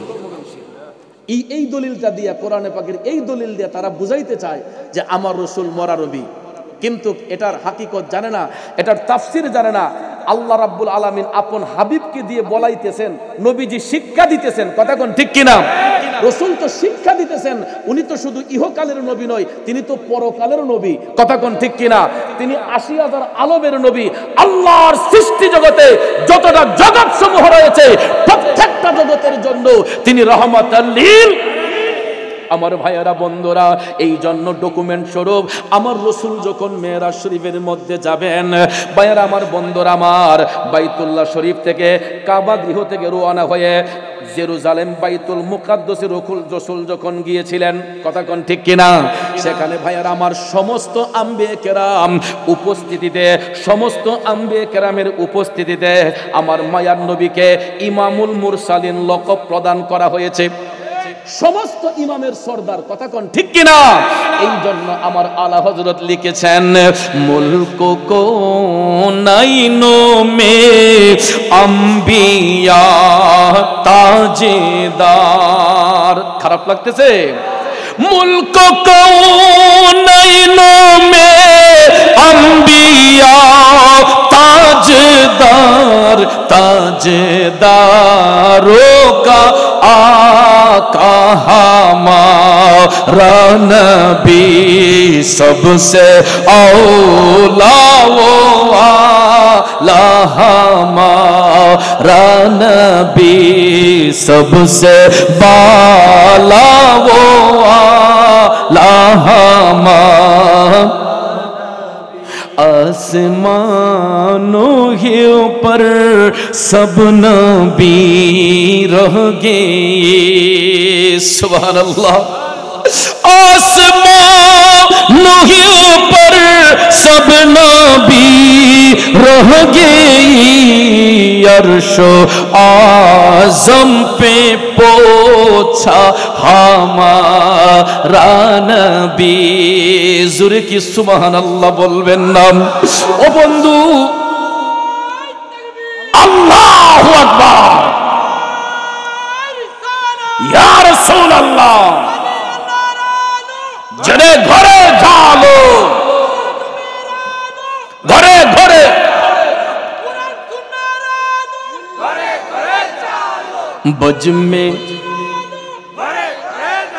बज में आखिर का शम्आ फिरोज हुआ, बज में आखिर का शम्आ फिरोज हुआ, अव्वल का जलवा हमारा नबी सबसे औला वो आला हमारा नबी सबसे बाला वो आला हमारा। সারা রাত যদি আমার নবীর শান পড়ি, তারপরও সিনা খালি হবে না। এ বন্ধু, একটু মনোযোগ, মূল আলোচনায় চলে যাই। আমার মায়ার নবী, দয়ার নবীর বিশাল মুবারকের পরে ওসিয়ত পালনের জন্য নবীজির ব্যবহৃত জুব্বা মুবারকখানা পাগল ওয়াইসকে হাদিয়া প্রদানের জন্য হযরতে উমর রাদিয়াল্লাহু তাআলা আনহু, শেরে খুদা হযরতে মাওলানা আলী রাদিয়াল্লাহু তাআলা আনহুকে সাথে নিয়ে তারা রওনা হয়ে গেলেন ইয়ামেন দেশের উদ্দেশ্যে। গভীর মনোযোগ, যাইতে যাইতে যাইতে গো, তারা যখন ইয়ামেন দেশে উপস্থিত হইলেন, এখন করন্ত একটা এলাকার নাম, ওই এলাকার লোকেশন তারা পাচ্ছেন না। ওই এলাকার লোকেশন তারা কারো মাধ্যমে পাইতেছেন না, কারণ ইয়ামেন হচ্ছে একটা প্রদেশের নাম। এই প্রদেশের অন্তরালে ছোট্ট একটা এলাকার নাম করণ, যেমন পূবাল একটা উপজেলার নাম, ঠিক কিনা? এই পূবাল একটা থানা, তো এই থানার অধীনে এমনও গ্রাম আছে আপনারা পূবালের মানুষরা অনেকে জানে না, আসেনি এমন? ইয়ামেন হলো একটা প্রদেশের নাম, ওই প্রদেশের অন্তরালে ছোট্ট একটা এলাকার নাম করণ। অনেকেই এই গ্রামের লোকেশন জানে না, এই জন্য প্রতিদিন এক একটা মাজলিসের মধ্যে হযরতে উমর আলোচনার মাধ্যমে তাল্লাশ করতেন করণ দেশের, কিন্তু কেউ বলতে পারতো না। হঠাৎ একদিন দেখা যায় অনেক বড় একটা মাজলিস, অনেক লোক সমাগম, হঠাৎ করে হযরতে উমর লোক সমাগম বেশি দেখা বললেন, ও মাজলিসের ভাইয়েরা, আপনাদের এখানে করণ দেশ থেকে কোন লোক আসছেননি বাণিজ্য করার জন্য? হঠাৎ করে পিছন থেকে 4-5 জন লোক তারা হাত উঁচু করে কয়, হুজুর আমাদের বাড়ি তো করণ, আমরা করণ থেকে আসছি। সুবহানাল্লাহ। কোন এটা আমার মৌলার কুদরতি খেলা। ভদ্রলোকরা হাত তুলে কয়, হুজুর আমরা করণ থেকে আসছি। হযরত উমর ডাক দিয়ে বললেন, আপনারা আমাদের নিকটে আসেন। কাছে আসার পরে হযরতে উমর বললেন, ভাই আপনাদেরকে এই কারণে ডেকেছি, বলেন তো আপনাদের করণ দেশে ওয়াইস নামে কোনো লোক বাস করেনি? ওরা বলে, না হুজুর এই নামের তো কোনো লোক আমাদের সমাজে বাস করে না। সাথে সাথে মৌলা আলী বলতেছেন, এই নামের আপনাদের এলাকায় কাউকে চিনেন? তখন লোকেরা ডাক দিয়া কয়, হুজুর এই নামের একটা পাগলা আছে আমাদের এলাকার মধ্যে, সে তো লোকালয়ের অন্তরালে থাকে, আমাদের সমাজে থাকে না, লোকালয়ের অন্তরালে প্রায় সময় দেখি একটা গাইড কাদের মধ্যে লিয়া জঙ্গলার ভিতরে আসা যাওয়া করে। হযরত উমর রাদিয়াল্লাহু তাআলা আনহু ডাক দিয়া কয়, বাইরে ওই পাগলাটাকে আমাদের দরকার, আমরা ওই পাগলের সন্ধানেই এসেছি। লোকেরা ডাক দিয়া কয়, হুজুর এত লোকের ভিড়ে পাগলারে খোঁজেন কেন? আমাদের করণ দেশে এত লোক থাকার পরে পাগলারে আপনি খুঁজতেছেন কেন? এই কেনর উত্তরটা হলো, যে যারে চিনে সেই তারে কিনে, মানিকে মানিক চিনে, রতনে রতন, ঠিক কিনা কোন? ভাইয়ার আমার, আপনার এই নাহিদ টেকের মধ্যে গিয়া দেখেন এমনও পাগল আছে রে, দেখতে হয়তো আমাদের চোখে তার নোংরা মনে হয়, দেখতে হয়তো তাকে আমাদের কাছে ঘৃণার পাত্র মনে হয়, আউলাকে সে পাগল বেশে গিয়ে দেখেন নোংরা পোশাক নিয়ে হয়তো রাস্তায় চলাফেরা করে, আমরা হয়তো দেখলে লোকটারে নিন্দা করি। আসলে আমরা নিন্দা করি না, ওই পাগলে আমাদেরকে নিন্দা কইরা সে লোকালয়ের অন্তরালে আমাদের চোখের সামনে নোংরা হইয়া সাজ্জা রইছে। সত্যিকারের অর্থে গিয়া দেখেন ওই পাগলা আমার নবীর সঙ্গে প্রেমের কালেকশন ফিট কইরা আমার মৌলার সঙ্গে কন্টিনিউ সাক্ষাৎ করতেছে। এই জন্য ভাইয়ার আমার, রাস্তাঘাটে পাগল দেখলে কখনো তামাশা করতে নাই, ঠিক না বেঠিক? আমরা দেশে আরেক ধরনের মেন্টাল আছে, সুস্থ মস্তিষ্কের মেন্টাল। এরা দেখবেন এদের কোনো খায়া দেয়া কাম নাই, বিভিন্ন মাজার শরীফে গিয়ে এরা দেখবেন ওই পাগলদেরকে খুঁজা ইউটিউব ফেসবুকে এগুলা গণমাধ্যমে প্রচার কইরা এই পাগলদের পাগলামিটা এরা সোশ্যাল মিডিয়াতে প্রচার কইরা আল্লাহর ওলিদের উপর একটা তহমত দিতে চায়, যে মাজার শরীফের মধ্যে এই সমস্ত অসচেতন মানুষগুলা, এই সমস্ত নোংরা মানুষগুলা এরা গিয়া মাজার শরীফের মধ্যে দখল কইরা এরা গাঁজা খায়, এই খায় সেই খায়, ঠিক না ঠিক? কিন্তু ভাইয়ের আমার, ওই পাগলগুলা সত্যিকারের পাগল যেগুলা, এরা আমার মৌলার সঙ্গে প্রেমের কালেকশন ফিট করে রাখছে। ওই পাগলরা তো কারো হক গিয়া মারতেছে না, কারো কাছে গিয়া চাঁদা দাবি করতেছে না, ওই পাগলগুলা তো কারো কেল্লায় গিয়া বাড়ি দিচ্ছে না, ঠিক না ঠিক? তাহলে আমরা কেন তাদেরকে ডিস্টার্ব করি? সে তো তার ভাবে আছে, সে তো আপনার কাছে 2 টাকা চাচ্ছে না, আপনার পকেটে টাকা পয়সা আনছে না, কিন্তু আমরা তাদেরকে কেন গিয়ে হাইলাইট করি? তাদেরকে কেন আমরা গণমাধ্যমে প্রচার করে অলিদের উপর তহমত দিচ্ছি? ওরা পাগল সুরতে মজনু হালতে তাদের ভাবে তারা আছে, এদেরকে ডিস্টার্ব করার মানেটা কি? আমি মনে করি যারা এদেরকে ডিস্টার্ব করে এরা সবচেয়ে বড় পাগল, যারা এদেরকে ডিস্টার্ব করে এরা সবচেয়ে বড় মেন্টাল। কথা কোন ঠিক কিনা? কারণ ভাইয়ার আমার, পাগলকে পাগলের ভাবে থাকতে দেন, তাকে আমরা বাধা দিব কেন? কারণ কার ভিতরে কি আছে এটা তো আমরা জানি না। তবে একটা কথা মনে রাখবেন, মন ভাঙ্গে না মসজিদ ভাঙ্গে, ভাঙ্গে আমার আল্লাহর ঘর, ভাঙ্গে আমার আল্লাহর ঘর, মন মন্দিরে আল্লাহর বাড়ি, ব্যথা দিস না তার ভিতর। কথা কোন? আরে মন ভাঙ্গে না মসজিদ ভাঙ্গে, ভাঙ্গে আমার আল্লাহর ঘর, ভাঙ্গে আমার আল্লাহর ঘর, মন মন্দিরে আল্লাহর বাড়ি, ব্যথা দিস না তার ভিতর। এ বন্ধু, মানুষের দিলের মধ্যে আঘাত করা আল্লাহর কাবা ঘরে আঘাতের শামিল। এই জন্য মানুষ মানুষের জন্য, মানুষ হইয়া মানুষকে কখনো কষ্ট দিতে নাই, বরঞ্চ ভাইয়ার আমার তাদের প্রতি সৌহার্দ্যপূর্বক আচরণ করা, মানুষের প্রতি উদার মনে তাদেরকে ভালোবাসা দিয়া সত্যের দিকে দাবিত করা, এটাই হলো মুসলমানদের কাজ, এটাই হলো মুমিনদের কাজ। কথা কোন ঠিক না বিঠে? কিন্তু আমাদের দেশের মধ্যে এখন আমরা দেখতেছি শান্তির ধর্ম ইসলামের সাইনবোর্ড লাগাইয়া অনেক জায়গায় অনেক মানুষগুলা অশান্ত পরিবেশ সৃষ্টি করার চেষ্টা করতেছে। শান্তিপ্রিয় মুসলমানদেরকে অশান্ত মনোভাব নিয়ে শান্তির ধর্মকে কলঙ্কিত করা হচ্ছে।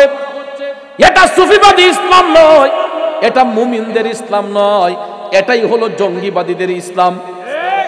তবে ইসলাম জঙ্গিবাদকে পছন্দ করে না, ইসলাম বোমাবাজি পছন্দ করে না, মারামারি পছন্দ করে না, কাটাকাটি পছন্দ করে না।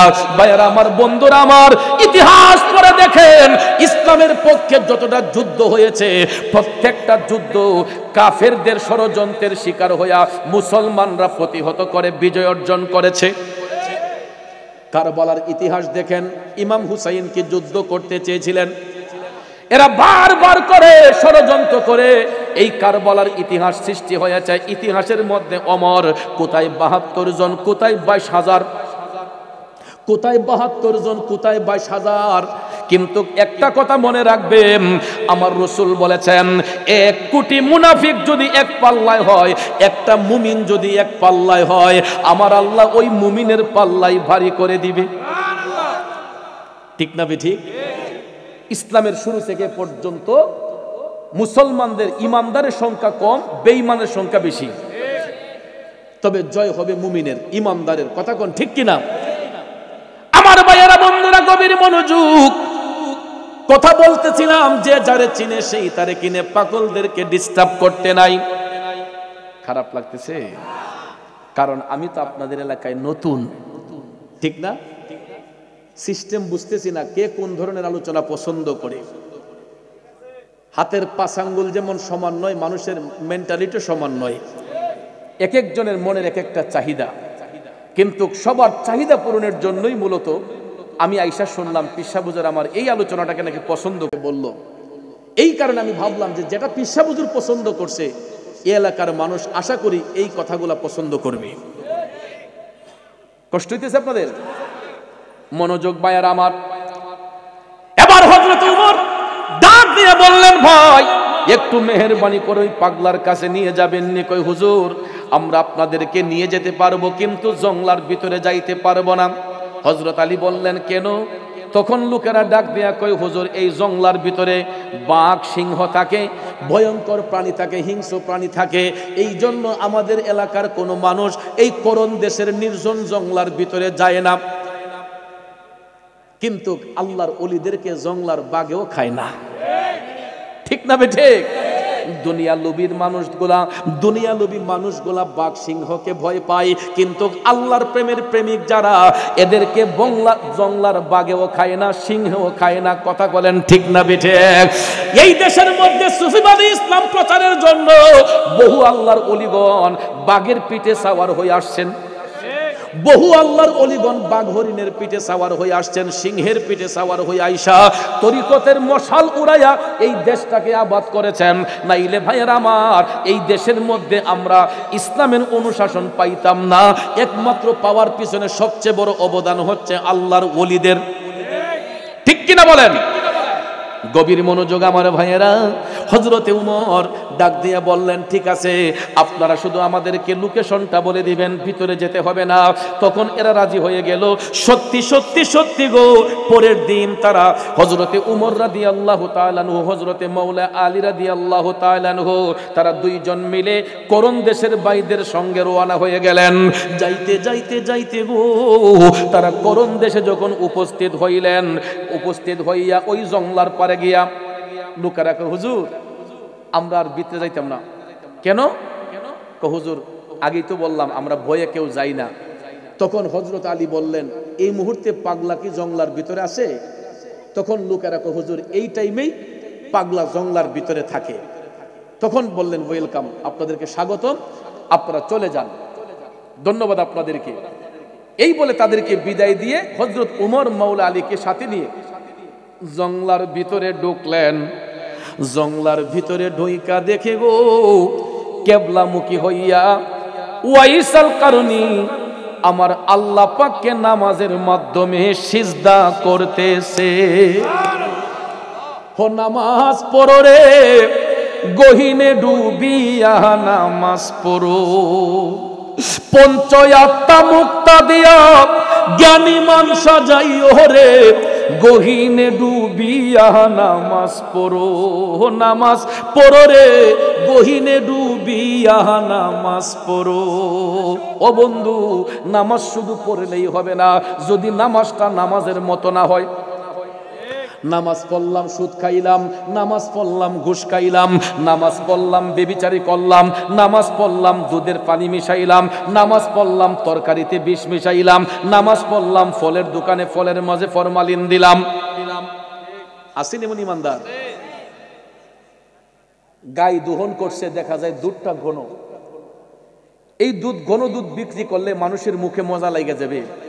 এই জন্য দুধ বিক্রেতা কি করে, গাইটা দোহন করেই কয়, কেউ তো দেখছে না, দেখা যায় এটার মাঝে আদাসের পানি মিশাইছে। আবার হস্তিকা আইসা যে রুমাল গোলা ব্যবহার করে, হাজি রুমালটা মাথা দিয়া ফজরের নামাজ পড়া বালতি হাতে নিয়ে আবার জিকির কইরা যায়, সুবহানাল্লাহ আলহামদুলিল্লাহ, মুখ আল্লাহর জিকির, দুধের মাঝে পানি। কথা কোন ঠিক না বেঠে? ভাইয়ার আমার, ফলের দোকানে যান, ফল খাই আমরা সুস্বাস্থ্যের জন্য, স্বাস্থ্য ভালো থাকার জন্য। এখন দেখা যায় ফলের দোকান থেকে ফল কিনতে গেলে মানুষ বয়ে ফল কিনে না। আল্লাহর দেওয়া নিয়ামতের মাঝে মানুষে কিয়ামত করে দেয়। ঈদের মাঝে বেশি দিন ফলটাকে রাখার জন্য, যাতে ক্রেতারা কিনতে যায় দেখে মালটা একদম টাটকা, জিনিসটা টাটকা, ঈদের মাঝে বিষ মিশ্রিত করে, ফরমালিন মিশ্রিত করে দেখা যায় ইটাকে বাজারে বিক্রি করতেছে, কয় পিওর ফল, একদম ন্যাচারাল। কিন্তু ইডা নিয়ে বলে আধা ঘন্টা পানিতে ভিজায় রাখুন লাগে। কথা কোন ঠিক না বেঠিক? আরে দেশের মানুষ আজকে ইহুদি খ্রিস্টানদের ঈমান নাই, যেই কারণে এরা জান্নাতি নয়। কিন্তু এদের মধ্যে একটা জিনিস আমি দেখলাম, ফরেন কান্ট্রিতে আপেল বাগানে, কমলার বাগানে কমলা ধরে ধরে পড়তেছে নিচে, আপেল নিচে পড়ে ঝরে পড়তেছে, মানুষ অডালা খাইতেছে, কোনো কমতেছে না। কিন্তু আমাদের দেশের মধ্যে দেখা যায় এমন অলস মানুষ, নিজে একটা গাছের চারা লাগাইয়া এই গাছের ফল খাবে, এই ধৈর্যটা মানুষের নাই। বাবে আমার আব্বার তো টাকা আছে, আমার ভাই তো বিদেশ থেকে টাকা পাঠাইতেছে, আমি টাকা দিয়ে কিনা খাইলি। আমাদের দেশে যেই খালি জায়গাগুলো পড়ে আছে, এই জায়গার মধ্যে যদি মানুষ প্রাকৃতিক পরিবেশ নিয়ে এরা যদি ন্যাচারাল কিছু ফসলাদি উৎপাদন করত, আমাদের বাংলাদেশও যেই জায়গা এখন খালি আছে, অন্য দেশের ফল আমাদের বাংলাদেশে আসার প্রয়োজন নাই। আমার দেশের মধ্যেই অনেক ধরনের হরেক রকমের ফল ফলাদি জন্মানো যায়, যদি কেউ ইচ্ছে করে। কথা কোন ঠিক কিনা? কিন্তু ভাইয়ার আমার, ফলের মধ্যে বিষ মিশ্রিত করে এটা খাইলে মানুষ মারা যায়। আবার দেখা যায় ওই ফল বিক্রেতা ফরমালিন মিশাইয়া ফলের মধ্যে বাজারে বিক্রি কইরা এবারে নামাজ পড়ে। আসেনি? প্রত্যেকটা সেক্টরে, শুধু ফলের দোকান দুধ বিক্রেতা কেন, প্রত্যেকটা সেক্টরের মধ্যে গিয়া দেখবেন এরকম ইমানদারের অভাব নাই। না মিশা কইলা? হ্যাঁ বাবা, ইমানদারও যেই কঠিন ইমানদার কই না, খালি এখন খালি তরকারি কাটতে আনছে জমিন থেকে, কিন্তু দেখা যায় ঈদের মাঝে ফরমালিন দিছে। আমরা যে পান খাই দোকানে, পানের মাঝে ফরমালিন দেওয়া থাকে। জিজ্ঞেস করলাম একদিন, হুজুর এটা না দিলে তো একদিনই পান ফুচ্চা শেষ, এটার মধ্যে ফরমালিন দিতেই হয়, কেমিক্যাল দিতে হয়। আর এই পান জর্দা দিয়ে খাইয়া মানুষের অনেকের মুখের মধ্যে ক্যান্সার হয়, গলাতে ক্যান্সার হয়, লিভার সিরোসিস হয়। কিন্তু ভাইয়ার আমার, বন্ধুরা আমার, আল্লাহর দেওয়া নিয়ামত পানের মধ্যে, কাঁচা পানের মধ্যে ভিটামিন সি। কেউ যদি পান শুধু চাবাইয়া খায়, এটা ভিটামিন সি এর কাজ দেয়, ডাক্তার সব বলেছে। কিন্তু এটার মাঝে কিতা মিশাই? জর্দা মিশাই, চুন মিশাই, এরপরে খয়ার মিশাই, সব কিছু মিশাইয়া এটারে একবারে বিষাক্ত একটা জিনিস বানিয়ে ফেলি। কথা কোন ঠিক না ঠিক? যেটা আমাদের স্বাস্থ্যের জন্য ক্ষতিকর। আমার কথাগুলোকে বিরক্ত হইতেছেন? এগুলো আমাদের হেলথের জন্য অনেক ক্ষতিকর, সুস্বাস্থ্যকর নয়, ক্ষতিকর। যেই জিনিসটা আমাদের দেহের ক্ষতি করে, এটা আমরা কেন সেবন করব, কেন খাইব? এগুলো পরিহার করতে হবে, ঠিক কিনা? গীবত, হিংসা, নিন্দা ছেড়ে দিতে হবে। ওয়াইসাল কারণে এই জন্য লোকালয়ের অন্তরালে গিয়া তিনি আমার মৌলাকে তাল্লাশ করতেন। গীবতে ছিলেন না, অহংকারে ছিলেন না। ওয়াইসাল কারণে নির্জন জঙ্গলার মধ্যে যাইয়া তিনি নামাজের মাধ্যমে আল্লাহকে তাল্লাশ করতেছেন। নামাজ পড়ে সালাম যখন ফিরালেন, নামাজ পড়া সালাম ফিরানোর পরে হযরতে ওমর তাকে লক্ষ্য করে সালাম দিলেন, আসসালামু আলাইকুম ওয়া রাহমাতুল্লাহি ওয়া বারাকাতুহু। ওয়াইসাল কারণে স্ট্রেঞ্জ যে এযাবৎ পর্যন্ত কোনো মানুষ এলাকার দেখলাম না এখানে ঢুকতে, আমাকে সালাম প্রদান করলো কে? তিনি হঠাৎ করে পিছন ফিরে তাকাইয়া দেখেন নূরান্বিত চেহারার অধিকারী দুইজন আল্লাহর মেহবুব বান্দা ওয়াইসাল কারণীকে সালাম দিয়েছেন। তখন এই দুইজন ব্যক্তির চেহারার দিকে তাকায়া ওয়াইসাল কারণী সালামের জবাব দিয়ে বললেন, ওয়া আলাইকুমুস সালাম ওয়া রাহমাতুল্লাহি ওয়া বারাকাতুহু। উভয়ের মধ্যে সালাম নিবেদন হয়ে গেল। এবার কুশল বিনিময় করার জন্য হযরতে ওয়াইসাল কারণীর সঙ্গে কুশল বিনিময় করার জন্য হযরতে ওমর হাইটা হাইটা কাছে বিললেন। কাছে যাইয়া বলতেছেন, ভাই আপনার নামটা একটু জানতে পারি? তখন ওয়াইসাল কারণী কয়, আমি আল্লাহর একজন বান্দা। জিজ্ঞেস করছেন আপনার নামটা জানতে পারি? ওয়াইসাল কারণী বলেন, আমি আল্লাহর বান্দা। হযরত আলী হাইসা বললেন, আমরাও তো আল্লাহর বান্দা, বলুন না আপনার নামটা কি? ওয়াইসাল কারণী কয়, আমি এমন একজন নবীর উম্মত যিনি রাহমাতাল লিল আলামিন। তখন হযরতে উমরের মনে হয়ে গেল, আমার মদিনার কামলিওয়ালা নবী তো বলেছিলেন পাগল এত সহজে তার নাম পরিচয় বলবে না, ঠিক কি না? সঙ্গে সঙ্গে হযরতে ওমর তাকায়া দেখলেন আমার মদিনার কামলিওয়ালা নবী মদিনা শরীফ থেকে যেই চিহ্নের কথা বলেছিলেন তার ডান হাতটা মুঠ করা। তখন হযরতে ওমর বললেন, ভাই আপনি কিছু মনে না করলে আপনার হাতের মুঠটা খুলুন। ওয়াইসাল কারণী হাতের মুঠটা খোলার সঙ্গে সঙ্গে আমার দয়াল নবীজি মদিনা শরীফ থেকে যেই সাদা চিহ্নের কথা বলেছিলেন এই সাদা দাগটা সত্যি সত্যি পাগলার হাতে দেখা যায়। আল্লাহু আকবার, আল্লাহু আকবার, ইয়া রাসূলুল্লাহ, গাউসুল আজম দস্তগীর নবীর ইশকের পাগল যিনি তার সিনায় লেমের খনি, নবীর ইশকের পাগল যিনি তার সিনায় লেমের খনি, আরে ঘরে বসে দেখতে পারে সোনার মদিনা, এলেমের শহর গো নবী শাহে মদিনা, এলেমের শহর গো নবী শাহে মদিনা।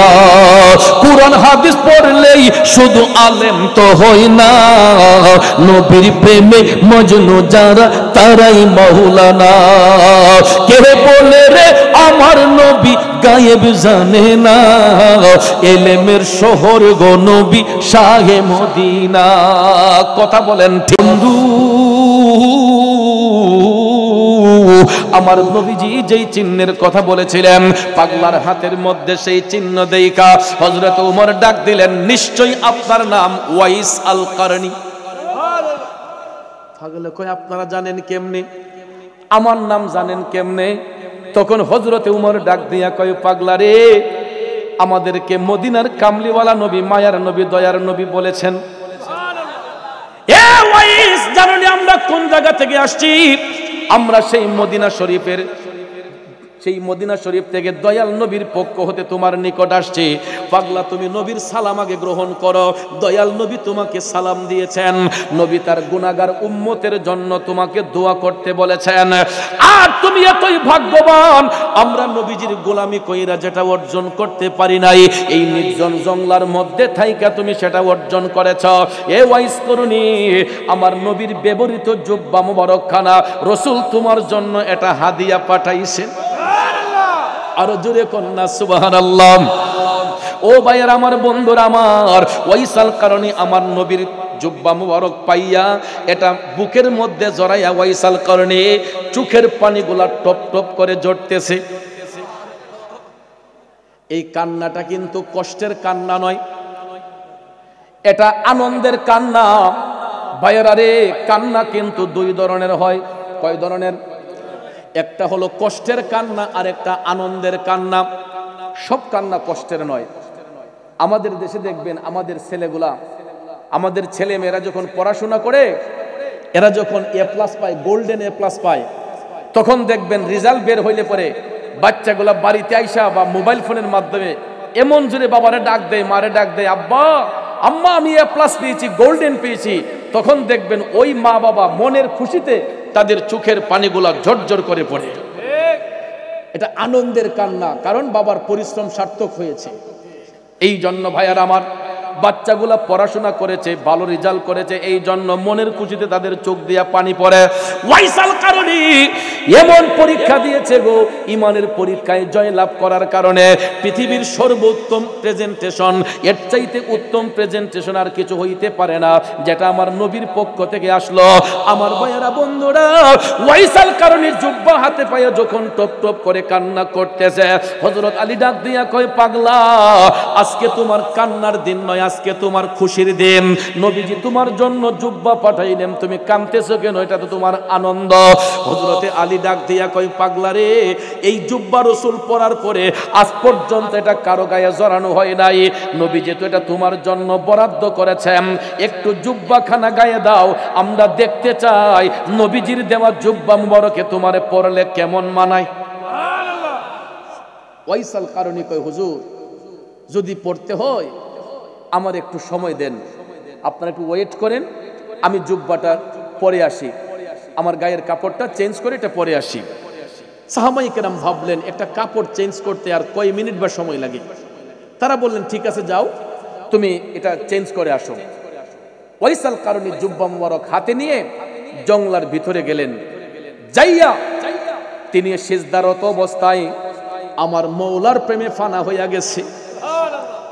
মৌলাজি তোমার রহিম নামটি থাকিতে আমি পাপী ডহিবা যাইতাম নি। ওয়াইসাল কারণে আমার মৌলার প্রেমে ফানা হইয়া সিজদার মধ্যে পইরা আল্লাহরে ডাকতেছে, আল্লাহ গো তোমার হাবিবের পক্ষ হতে আমি অধম পাগলের জন্য একটা হাদিয়া এসেছে, নজরানা এসেছে। আল্লাহ তুমি যদি অনুমতি দাও তাইলে এই জুব্বাখানা আমি গায়ে জড়াইতে পারি। এই প্রেয়ার দিয়ে পাগল সিজদার মধ্যে পড়ে আছে। কিছুক্ষণ পরে দেখা যায় অদৃশ্য থেকে একটা আওয়াজ আসলো, পাগলা তোমাকে জুব্বা পরার অনুমতি প্রদান করা হইল। আর পড়তে কোনো অসুবিধা আছে?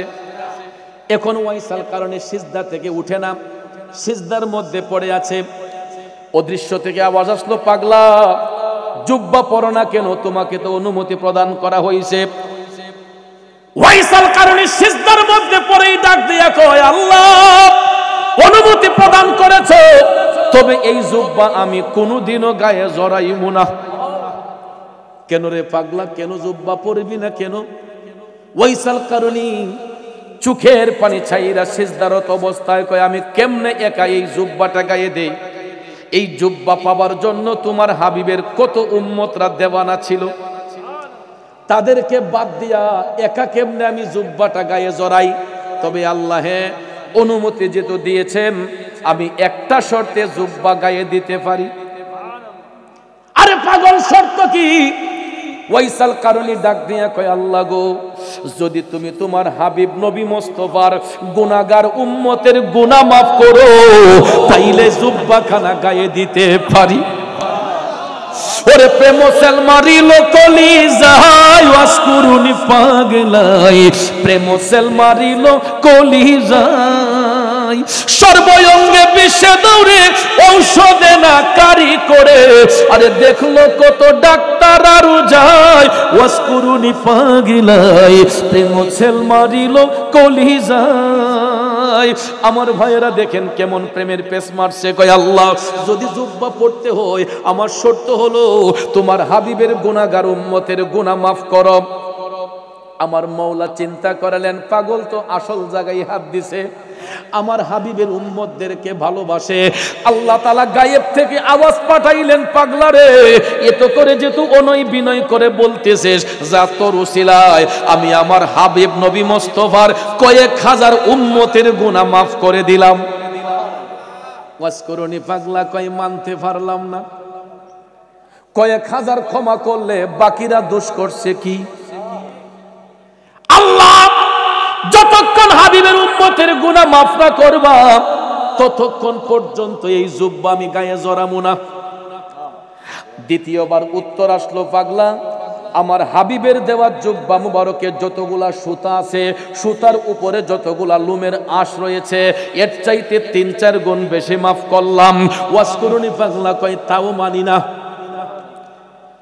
ডাক দিয়া কয় আমি তো একবারই বলেছি যতক্ষণ তোমার হাবিব নবী মুস্তাফার সমস্ত উম্মতের গুনাহ ক্ষমা না করবা ততক্ষণ পর্যন্ত জুব্বা পরব না সিজদা থেকেও উঠব না প্রেম কি দন লোকে বলে চিনে না কুলের ছেলে যদি তারে কেহ না শিখায় ঠিক কিনা মালিক তুই আমার প্রেম শিখায়া কোন দোষে যাবে ছাড়িয়া আরে প্রেম ফাঁসি লটকায়া গলায় ওয়াসকুরুনি পাগলাই প্রেম সেল মারিল কলিজায় ও বন্ধু 1 নম্বর ডাকের উত্তর আসলো 2 নম্বর ডাকের উত্তর আসলো পাগলা যখন 3 নম্বর ডাক দিয়া সিজদায় পড়ে কান্না করতেছে দুইজন যে অপেক্ষা করতেছেন এই কথা মনে আসেনি হযরত উমর কয় আলী এত দেরি হচ্ছে কেন পাগলা গেল কোথায়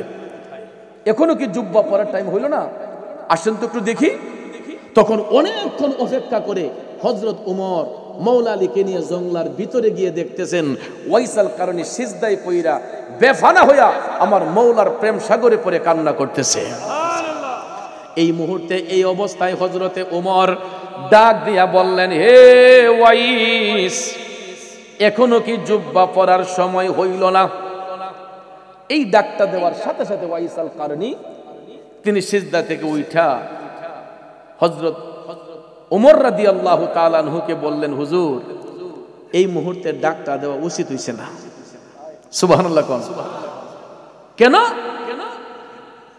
হুজুর যদি এই এখন আমাকে এই মুহূর্তে ডাক না দিতেন আমি আমার মওলার সাথে যেই প্রেমের খেলা খেলছিলাম এই সুযোগে আমি আমার নবীর উম্মতের সমস্ত উম্মতের গুনাহ মাফ করে লইতে পারতাম কিন্তু এটা কি সম্ভব এটা সম্ভব না কারণ আল্লাহ তাআলা যদি একসাথে সবাইরে মাফ কইরা দেয় তাইলে আমার মওলার 3টা সিফাতের নাম বাদ পড়ে যায় একটা হলো গাফফার একটা হলো রহমান একটা হলো রহিম যেই 3টা নামের গুণে আল্লাহ বান্দাকে রহম করে দয়া করে ক্ষমা করে ঠিক না ঠিক এই জন্য দেখবেন ভাইয়ার আমার আল্লাহর এই 3টা নামের জিকির আল্লাহর ওলিগণ কন্টিনিউ সর্বদাই করে যত বড় আল্লাহ ওয়ালা হই না কেন যত বড় পীর সাহেব হই না কেন যত বড় বুজুর্গ ব্যক্তি হই না কেন আমরা দেখবেন আল্লাহর দরবারে অনুতপ্ত হইয়া সব সময় দেখবেন চোখের পানি চাইরা কান্নাকাটি করে আল্লাহর ওলিগণ দেখবেন রাতের ঘুম সংকীর্ণ করে তাহাজ্জুদের ইবাদত দিয়া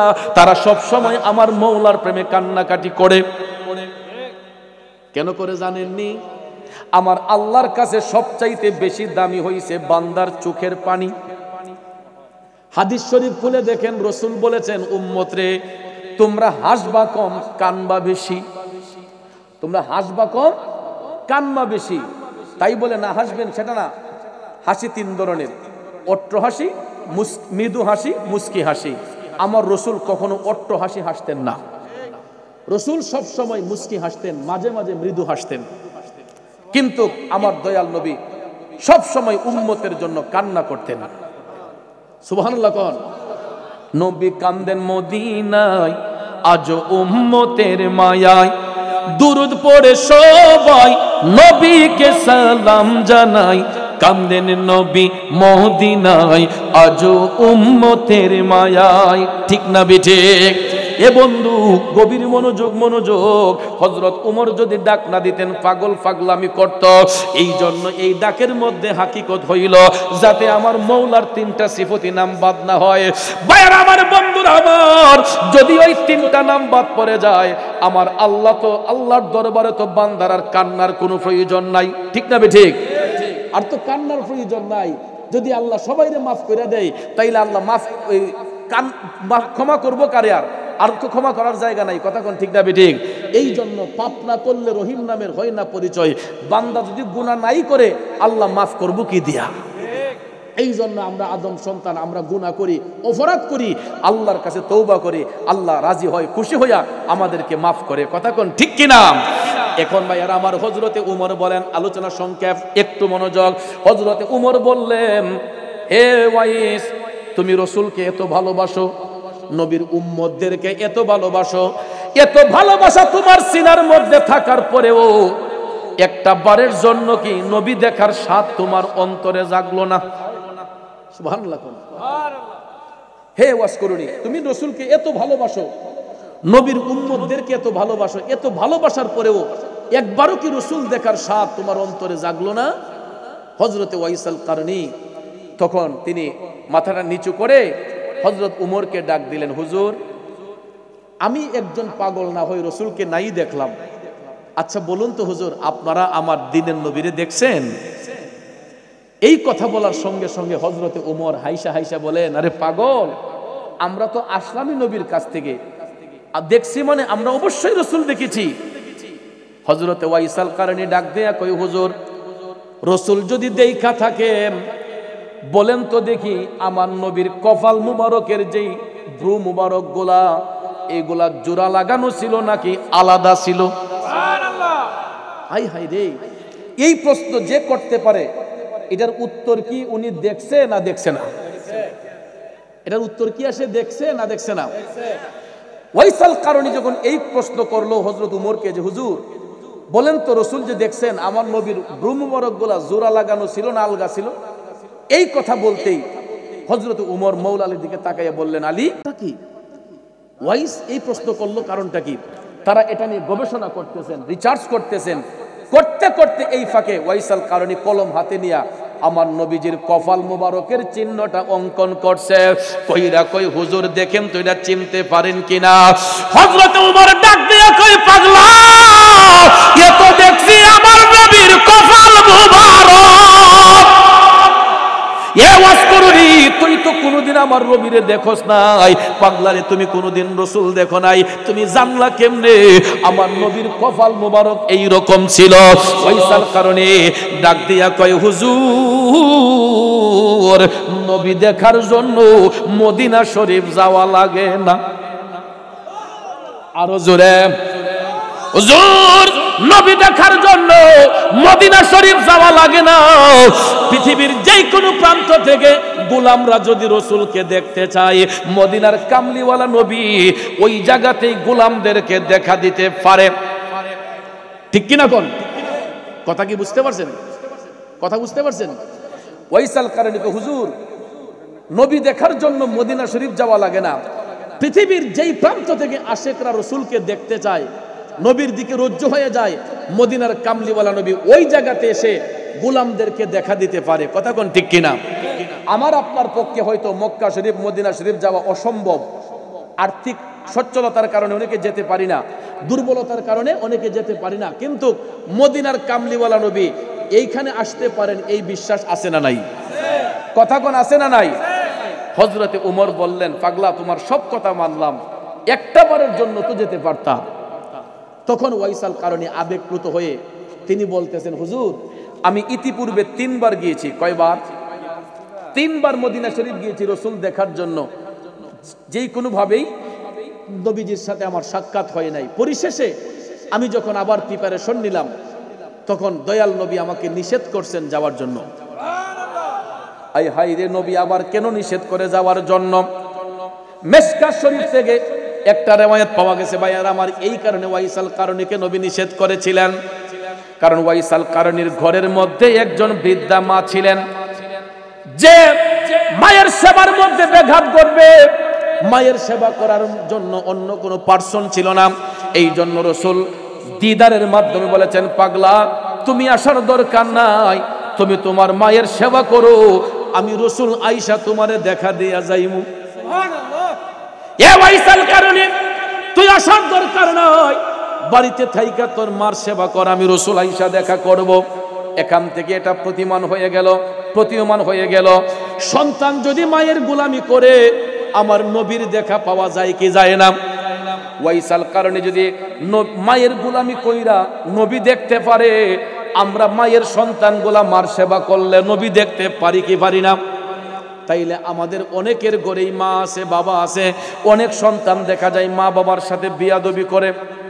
আসেনি?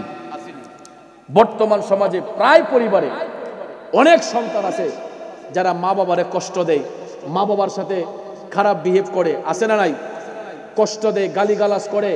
ভাইয়ের আমার, একটা কথা মনে রাখবেন, আমার রাসূল বলেছেন পৃথিবীর কোনো মা বাবা সন্তানকে অন্তর থেকে অভিশাপ দেয় না, কিন্তু মা বাবার দিলের মধ্যে যে কষ্টটা আসে, এই কষ্ট যখন আল্লাহর আরশে যায়, আমার মওলার আরশটা তখন থরথর করে কেঁপে ওঠে।